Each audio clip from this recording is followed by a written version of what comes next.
Hello friends, welcome to my YouTube channel. So today in this video I am going to show you how to switch off the device without using the power button.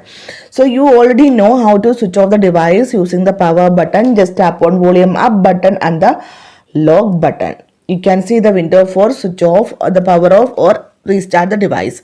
So let me show you how to switch off the device without using the power button.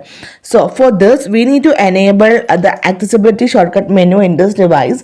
Now you can see this is the accessibility shortcut menu. Okay, so to enable the menu, go to settings, then scroll down, tap on accessibility, then again scroll down, tap on accessibility menu. We need to enable this option. So let me show you how to switch off the device without using the power button. So open the accessibility shortcut menu, then you will get some shortcuts. You can see some shortcuts you will get. So here you can see the option power. Tap on this one. So here you can see the same window. To switch off the device, tap on the option power off. Now you can see the device is switched off. So simply in this way you can switch off or power off the device without using the power button.